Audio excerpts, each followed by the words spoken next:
नमस्कार दोस्तों, हमारे यूट्यूब चैनल एमजे सर पर आपका खैर मकदम है, इस्तकबाल है। उम्मीद है आप सब खैर आफियत से होंगे और उम्मीद है आपकी पढ़ाई भी बेहतर चल रही होगी। दोस्तों, आज आपके सामने हम जो ख़बर लाए हैं, वो है राजस्थान कर्मचारी चयन बोर्ड की, जिसने कहा है जून में 21 भर्ती परीक्षाओं का होगा आयोजन। कि जून के माह में 21 भर्ती परीक्षाओं का आयोजन करने जा रहा है राजस्थान कर्मचारी चयन बोर्ड। और आपको बता दें, आवेदन किया है तो परीक्षा देने आएँ, 2 बार गैर हाजिर रहे तो सीज होगी एसएसओ आईडी। अगर आपने आवेदन किया है परीक्षाओं में तो आपको 2 बार से ज़्यादा अनुपस्थित रहने पर आपकी जो एसएसओ आईडी है उसको बंद कर दिया जाएगा। ये राजस्थान कर्मचारी चयन बोर्ड ने कह दिया है। जयपुर राजस्थान कर्मचारी चयन बोर्ड की ओर से जून माह में 21 भर्ती परीक्षाओं का आयोजन किया जाएगा। इन भर्ती परीक्षाओं में 2.50 लाख से अधिक अभ्यर्थी पंजीकृत हैं। किसी भी 2 परीक्षा में लगातार अनुपस्थित रहने पर अभ्यर्थी की एसएसओ आईडी सीज कर दी जाएगी।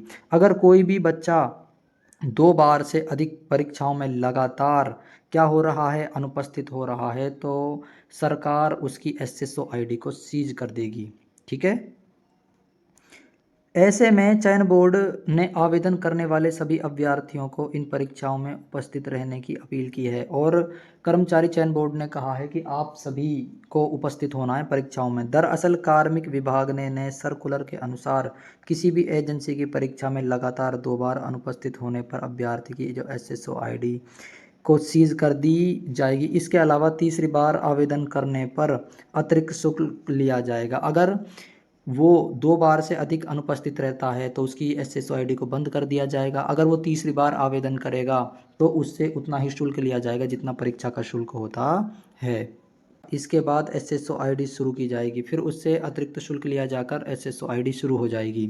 यह नियम हाल ही में लागू किया गया है। पहले ये नियम राजस्थान कर्मचारी चयन बोर्ड ने लागू किया था। इसके बाद कार्मिक विभाग ने राज्य चयन बोर्ड के साथ आरपीएससी किसको आरपीएससी आरपीएससी ने भी किसने आरपीएससी ने किसने आरपीएससी ने भी क्या कर दिया है, लागू कर दिया है। ये नियम लागू कर दिया है। ठीक है। दूसरी एसएसओ आईडी से भी आवेदन नहीं। कुछ बच्चे होशियार होते हैं, वो ये सोचते हैं अगर एसएसओ आईडी सीज हो जाएगी तो हम दूसरी एसएसओ आईडी बनाकर आवेदन कर देंगे। एसएसओ आईडी सीज होने पर अभ्यर्थी चालाकी नहीं कर सकेंगे और अभ्यर्थी जितने भी चालाक बनते हैं उनकी चालाकी नहीं चलेगी। क्यों नहीं चलेगी? एसएसओ आईडी से भी आवेदन नहीं कर सकेंगे। दरअसल भर्ती एजेंसी के पास अभ्यर्थी का डेटा पहले ही है। ऐसे में अगर अभ्यर्थी दूसरी एसएसओ आईडी से दस्तावेज अपलोड करेगा तो डेटा मैच हो जाएगा और आवेदन स्वीकार नहीं किया जाएगा। इसका मतलब ये है कि अगर कोई बच्चे की जो एसएसओ आईडी है अगर वो सीज हो जाती है, एसएसओ आईडी अगर सीज हो जाती है तो वो दोबारा आवेदन नहीं कर सकता। अगर आवेदन करेगा तो उसको क्या देना होगा, अतिरिक्त शुल्क देना होगा। अतिरिक्त क्या देना होगा, शुल्क देना होगा।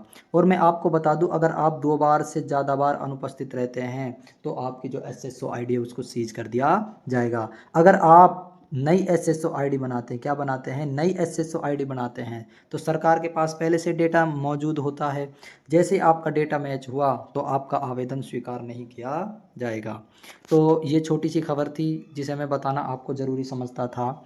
अगर ये खबर समझ में आई हो तो सभी लाइक करेंगे, कमेंट करेंगे और शेयर करेंगे और ज़्यादा से ज़्यादा लोगों को बताएंगे कि उन्हें 2 परीक्षाओं से ज़्यादा गैर हाजिर नहीं होना है। अगर वो होते हैं तो उनकी जो एसएसओ आईडी है उसको सीज कर दिया जाएगा।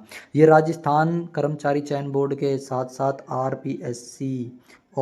आरपीएससी ने भी इसको लागू कर दिया है।